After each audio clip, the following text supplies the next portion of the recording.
I'm going to pull a secret TBR jar pull for you every month. And I am going to use that TBR jar prompt to create a list of books, a couple of books, not many, that I'm then going to go look for at the library. I want to get back into going to the library, and I'm going to take you guys with me. So I'm going to take you on the journey of, I got this prompt. Here's our research, and here are the books that I found that I think would be great for that prompt. And let's go see if they're at the library. The library is literally, I pass it every day when I go for dog walks. So I have no excuse. So this is episode 1 of, I don't know what I'm going to call it. Library time.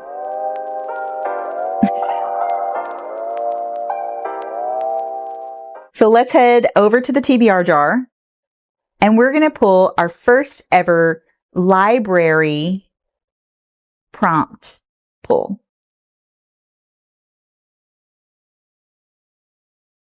All these blue ones. I have a lot of blue ones. So I think for the library prompts, I need to pick a specific color. And I think I'm going to go with the pink color, which should be either an era or a particular subject. Okay, I got a pink one. Perfect. A book that involves an emancipation story.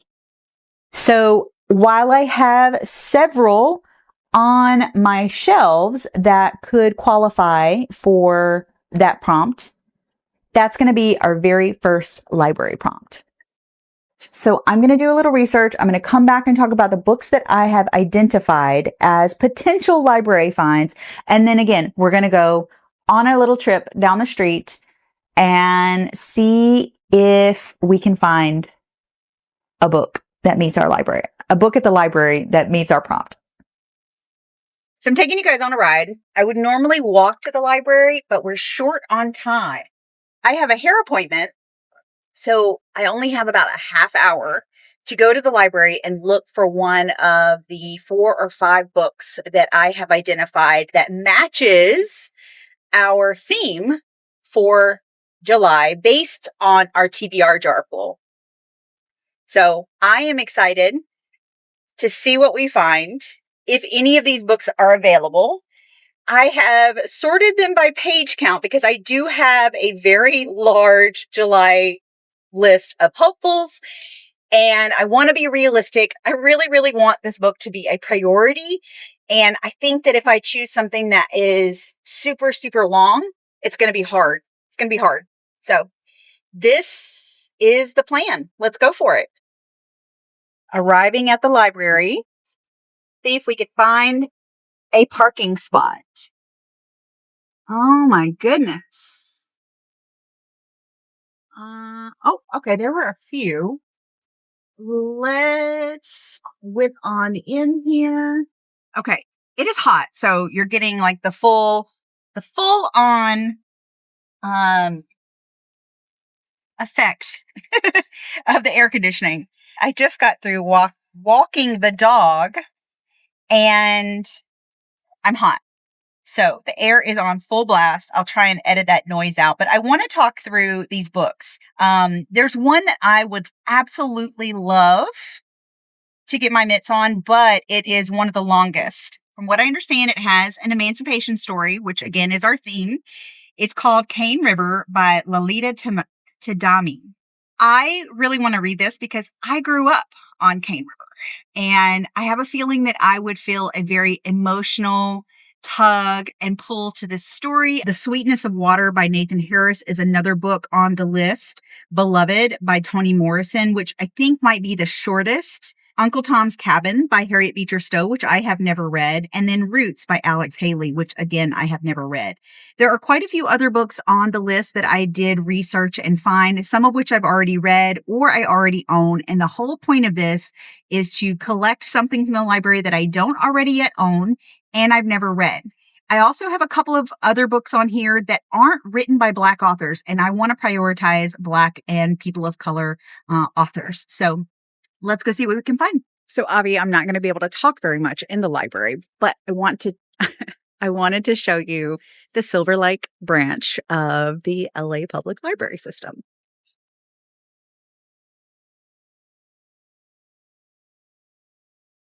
It's newly remodeled and I haven't yet been in. So let's go check it out.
After some searching, we have a winner. And of course, it's the longest one on my list. So we ended up with a copy of Cane River. Again, I'm super excited about this because I don't know, I'm assuming it takes place near Natchitoches, which is where I grew up. So maybe I'll incorporate a little bit of Natchitoches history into my review of this book and a little bit about my time there. But I'm excited. It's an Oprah's book club book. It is a very thick. She thick, y'all. She's super thick. 500.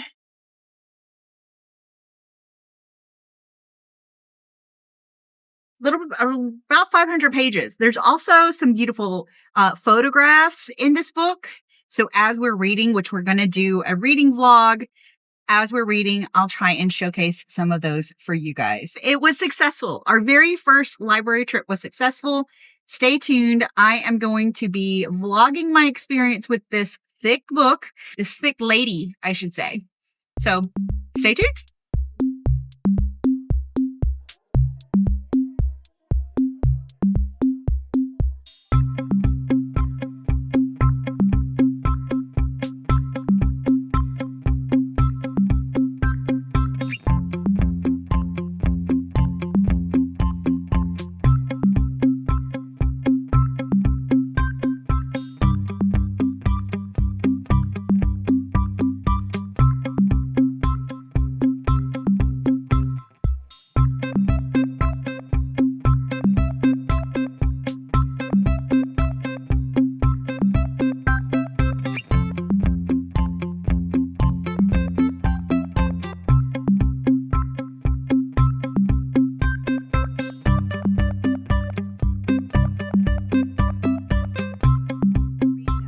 Okay, I started this yesterday and love it already. I read 100 pages yesterday, which is a lot for me in one day with a physical book. And I think that speaks to how good this is. So this is the story of 3 generations of women in one family, starting with an enslaved woman and her story. So I'm in that first storyline. The book is broken into 3 parts, one part following each woman.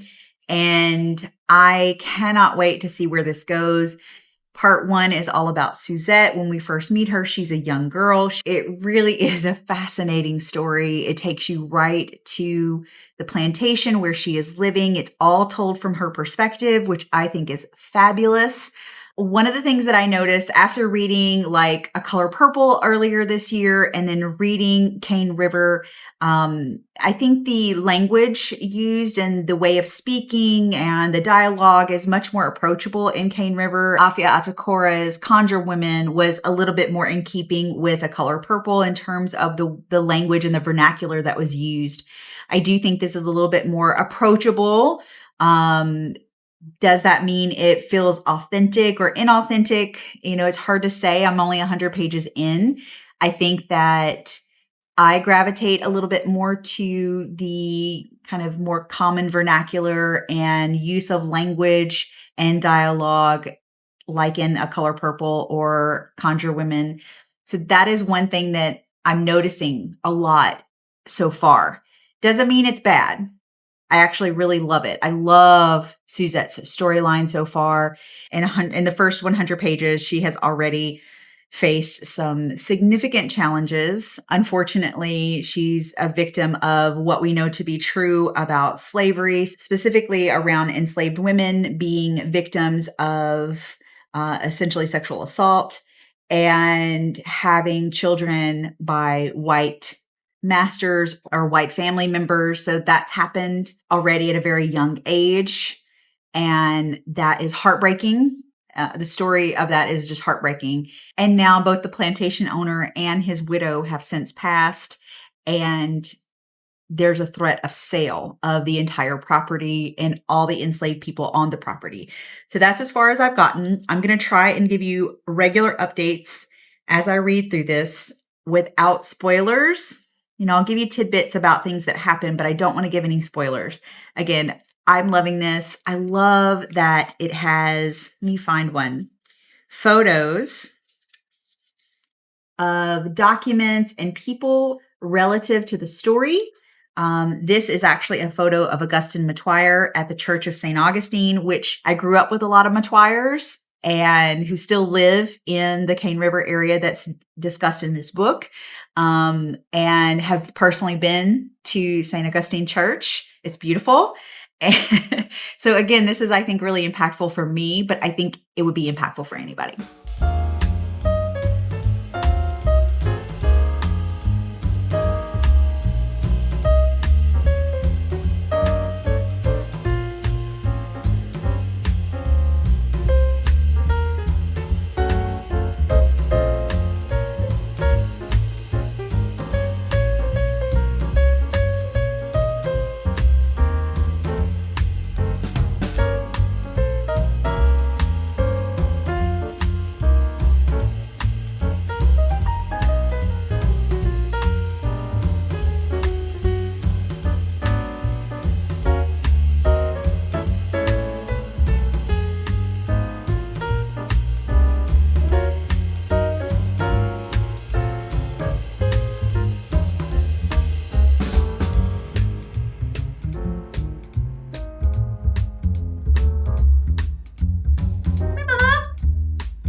Okay, it is Saturday. I checked this out on Monday.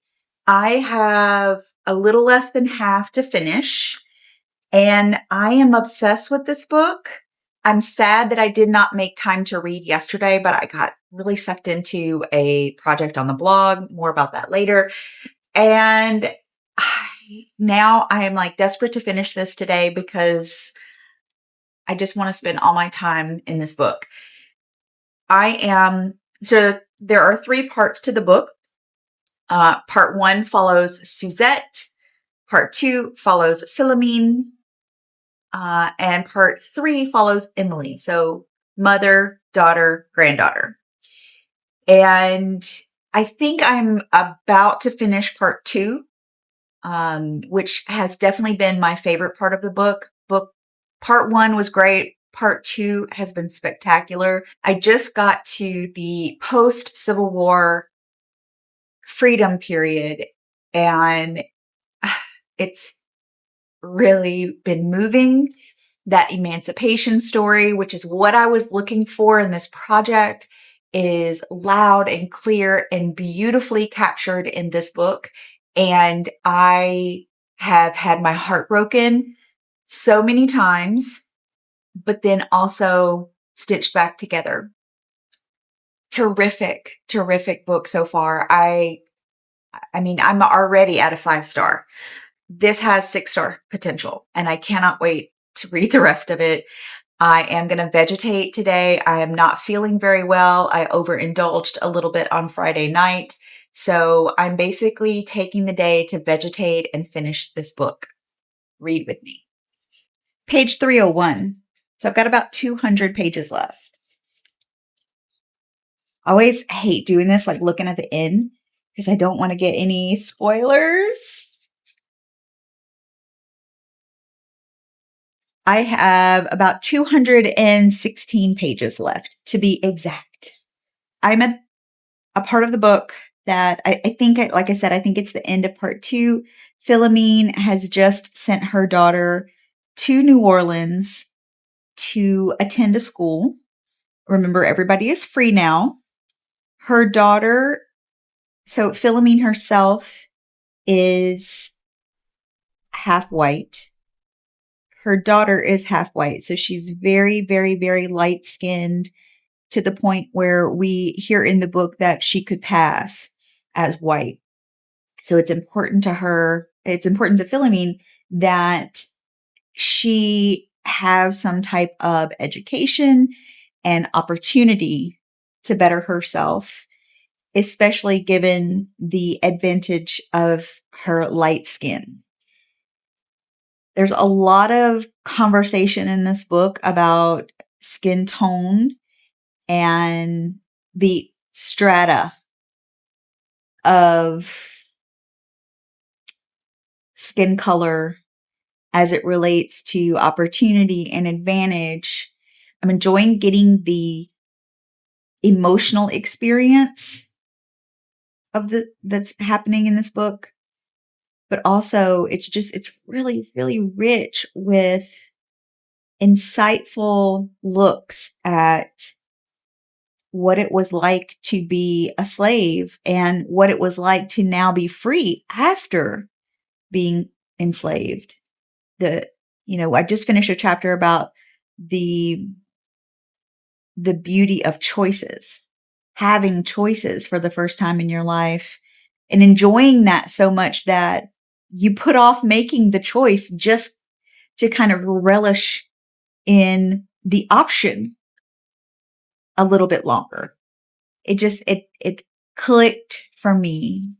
And when I read that, I was just overwhelmed with emotion. Our choices are what make us who we are. And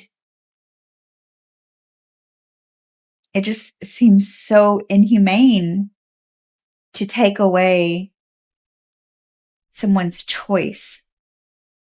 And, enslavement is awful. And this book is really kind of highlighting for me in a very real way all the elements, all the awful elements.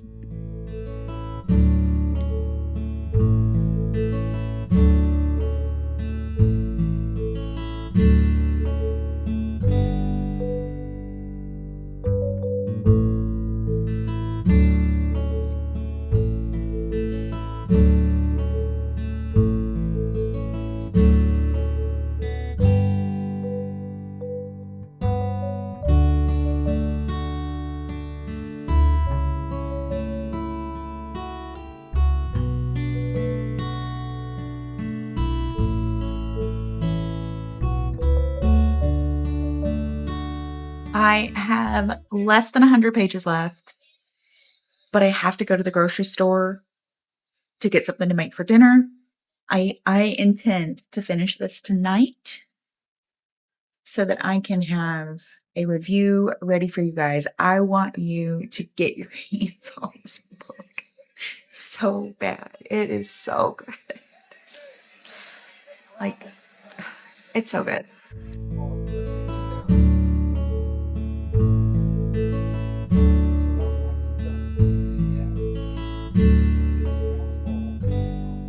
We're done. Finished last night. In total, I think I sat down with this book, I'm going to say in earnest, 5 times. I devoured it. Yes, I was trying to read it kind of quickly, and so therefore prioritizing it over everything else so that I could get you guys this information. But this was so good. I literally cannot stress enough how good this was. If you loved The Yellow Wife, you have to read this. I am sad that this has been buried in time, and I am now on a mission to resurrect books like Cane River that need and deserve to be read. These stories deserve to be told. They deserve to be heard. And I am making this, again, my mission in life. So I have a sneaking suspicion that this project is going to kind of turn into backlist books, which is good. That's what I want. That's what I'm looking for. I'm kind of burnt out on new titles, burnt out on chasing all the shiny new books. And I want to sink my teeth into some that have stood the test of time and come highly recommended. So I have a feeling, like I said, that this series, the library series, is going to focus on backlist books like this.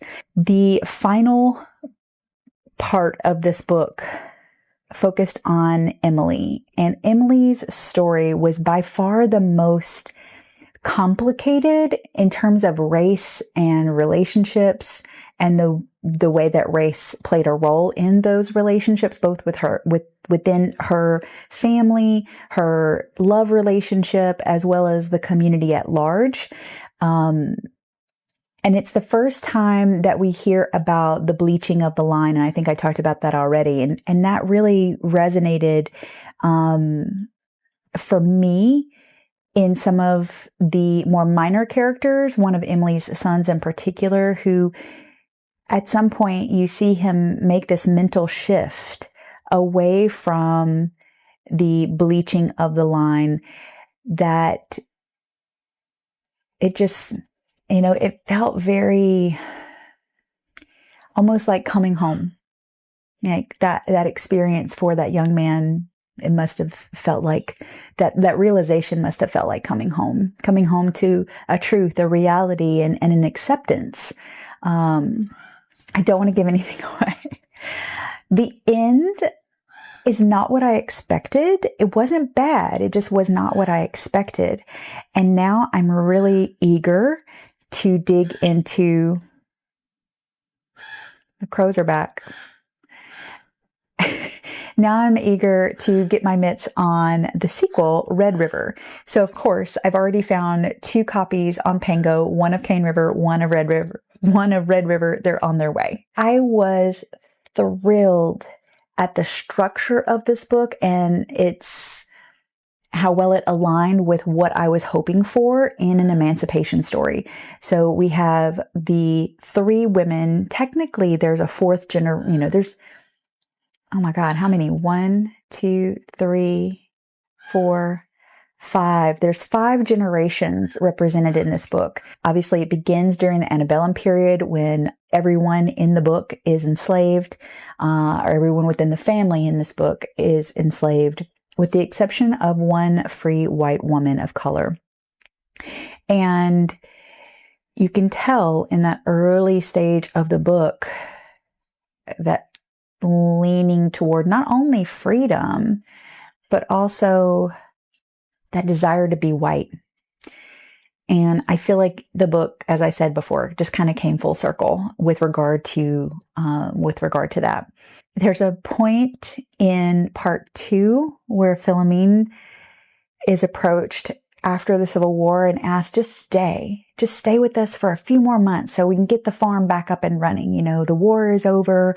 We've, got work to do around here. And her response to that was exactly what I wanted from an emancipation story. Her internal dialogue, her verbal response to her former mistress, everything about that scene just embodied what I was hoping for in an emancipation story. So I'm thrilled to death that I got to read this. I'm just, thanks to the library gods. This is the only one of the stories that I found at the library. Other books I would recommend in keeping with this theme. Conjure Women by Afia Atakora, that has an emancipation storyline, so it kind of straddles both sides of the Civil War. Happy Land by Dolan Perkins Valdez is set in post-Civil War Reconstruction period and for sure has a post-emancipation storyline. Red Clay is another post-Civil War emancipation storyline that it actually straddles both pre and post-war. So there is definitely a great emancipation storyline in that book as well. There's another, River Sing Me Home is an emancipation storyline as well. She is a runaway and therefore is now free. If you're looking for something that kind of straddles different aspects of freedom or types of freedom or lack thereof during the same time period, I would say All We Were Promised by Ashton Lattimore would be good. It follows 3 young women, and they're all different in terms of enslavement / versus freedom. Again, just to recap, others that I searched for at the library and haven't yet read: Beloved by Toni Morrison, The Sweetness of Water by Nathan Harris, Uncle Tom's Cabin by Harriet Beecher Stowe, Roots by Alex Haley, The Water Dancer. That's another great emancipation story. I don't know what that was. That has a magical realism element. So I highly recommend that one if you are looking for that. The Underground Railroad is another one that's on my TBR.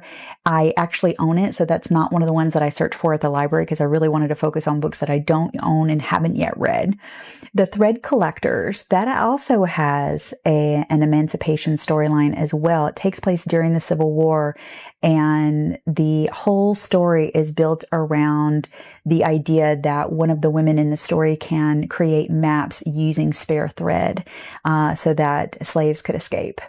Another book that came up quite a lot when I was searching for emancipation storylines was The Book of Lost Friends by Lisa Wingate. I don't know about that.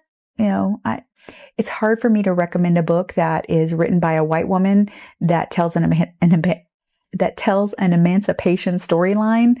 I was very specific about wanting a book by a person of color for this project. So take that with a grain of salt. Kindred is another emancipation story that I found really fascinating. It wasn't my favorite read. I think her writing style is just a little dry for me, but it's still a really great book. And if you're looking for something that fits that kind of classic backlist book that is a must read, that's by a famous Black author that has wonderful historical elements as well as magical realism elements, speculative fiction, highly recommend that one too. So what I'm going to do is I'm going to link all those books below so you can easily shop those books there. Remember, any books that you purchase through my affiliate links, I make a small commission and it helps fund this project. I had so much fun with this that now I cannot wait to do it again. We're going to be pulling another TBR prompt from the TBR jar for the August library find. Should we do it now? Let's do it. I don't know if you guys can see this. A book that features a teacher or professor. That is going to require some research, and I am very excited about it. I think that we could do a lot of fun things with this prompt. Not only will you get another library vlog and reading vlog, but I will create a list of books around that TBR jar prompt for your reading pleasure.